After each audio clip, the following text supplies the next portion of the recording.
Hush the piano in the abandoned music room every night at 10 p.m. The piano plays. Its keys have been broken for years. I teach part-time at a private high school. That's a strange patchwork of old and new buildings.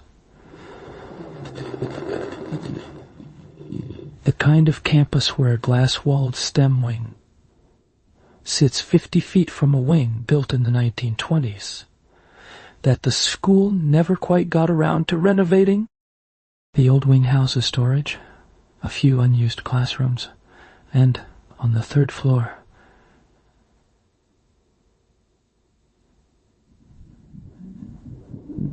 at the end of a hallway, nobody has reason to walk down after dark. The old music room closed to students for at least a decade, officially due to structural concerns that never seemed urgent enough to actually fix. I only found out about the piano because I stay late on Tuesday's grading papers in a classroom nearby. I assumed it was a recording bleeding through old ductwork from somewhere else in the building. The kind of thing old buildings do. Sound traveling strangely through decades-old pipes and walls. It wasn't a recording. I checked eventually because the timing was too precise to ignore. 10 Zarapum without fail. Every Tuesday I stayed late enough to notice. A few minutes of piano, not scales, not a warm-up, but something that sounded, even through the muffling of 2 closed doors and a long hallway.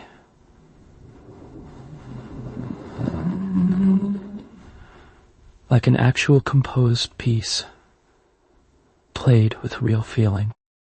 I looked into the music room during a free period, mostly out of curiosity, expecting a locked door and nothing more. It wasn't locked. Apparently nobody had bothered with a new key when the old one went missing sometime in the building's long neglect.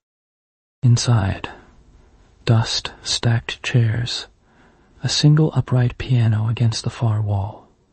And when I lifted the fallboard to look at the keys, I understood immediately why what I'd been hearing didn't make sense. At least a third of the keys were physically broken. Cracked ivory, some missing entirely, exposing bare wood and rusted mechanism beneath. It wasn't an instrument capable of producing the layered, melodic thing I'd been hearing through the wall. I want to be clear that I don't mean it sounded out of tune or degraded. I mean the specific notes I'd been hearing simply did not correspond to keys that still physically existed on this piano. I mentioned it to Marisol, the school's longtime facilities coordinator, mostly expecting her to tell me it was pipes or wind.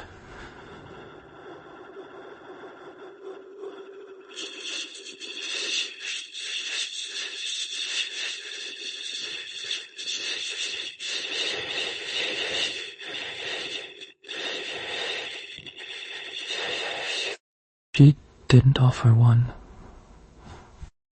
She asked instead whether I had actually gone inside the room to check the piano myself.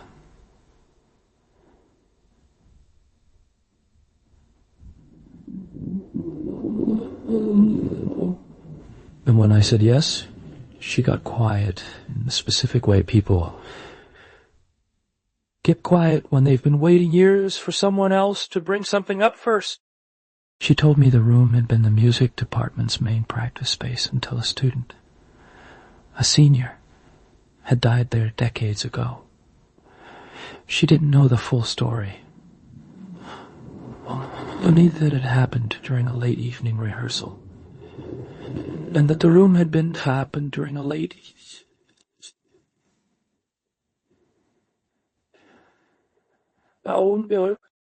was it for renovation within weeks, and simply never reopened, structural concerns cited as a formality that outlasted anyone who remembered the real reason. I started staying later on Tuesdays after that.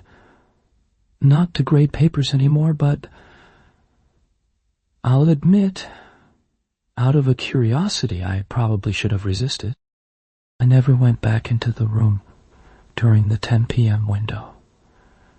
Some instinct held me to the hallway, listening through the door rather than opening it. But I started noticing details I hadn't caught before. The piece playing wasn't always identical.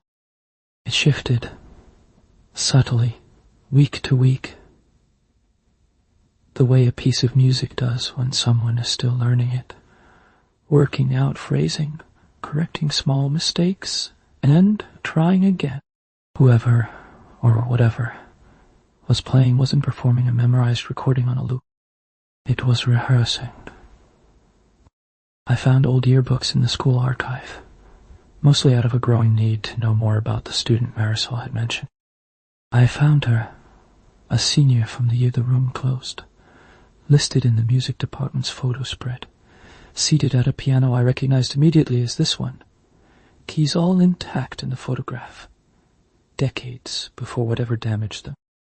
I want to describe the archive visit that mattered most carefully, because it's the one that changed how I understood everything after. In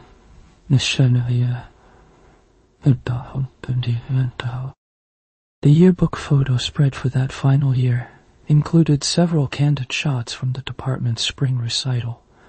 Students posed at instruments, a few blurred action shots of actual performances. I went through them slowly, partly out of respect, partly out of the same unproductive curiosity that had gotten me this far. In the third photo, a wide shot of the recital audience taken from near the piano, angled to capture rows of parents and students in the seats. I found myself in the background, not someone who looked like me, my actual face in a group of people I've never met, in a decade before I was born, wearing clothes I don't own, standing near a doorway.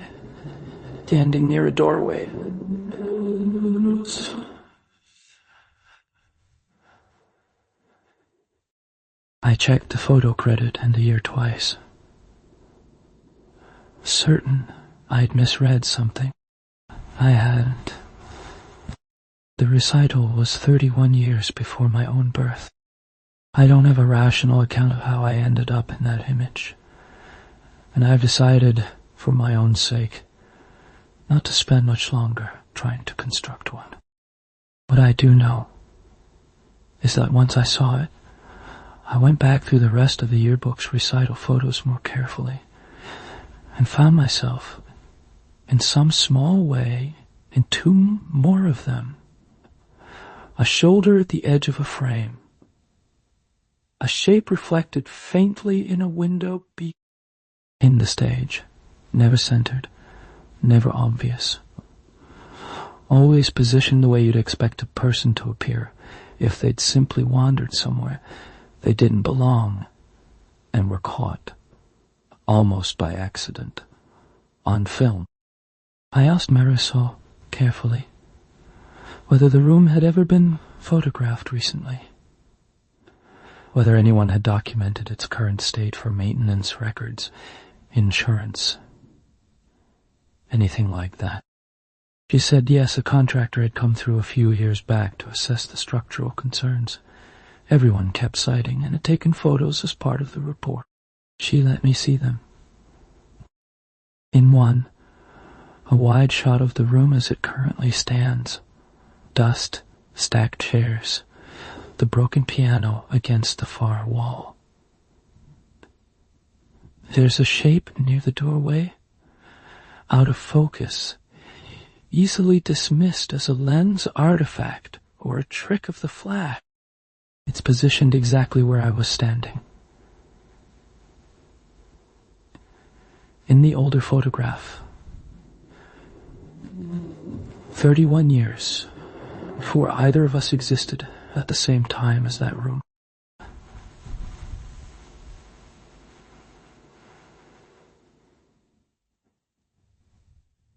Until they turn. I stopped staying late on Tuesdays after that, not out of any dramatic decision, but because I found I genuinely couldn't make myself walk that hallway anymore, without the specific, quiet dread of wondering whether I'd eventually find myself standing in a version of that doorway I hadn't chosen to enter yet. The version the camera would catch someday, once the timing lined up the way it apparently always has. I don't fully understand the mechanism of what's happening in that room, and I've decided that's probably for the best. Whatever it is, it doesn't seem to be repeating a single moment on a loop so much as slowly, patiently rehearsing its way towards something. A piece of music not yet perfected, a photograph not yet taken, a doorway not yet crossed by the version of Emnia. The room is apparently still waiting on. I looked up the current photo directory before I left the school last week. A small, mundane act of research I immediately regret. The music department doesn't currently exist, obviously, given the room's decade of closure. But the general staff directory, the one updated automatically from HR records, has an entry with my name and department listed as music. 3rd floor, a role I've never held, in a department that hasn't accepted students in years. I emailed it to ask them to fix the error. They haven't responded yet. I've decided, for now, not to follow up.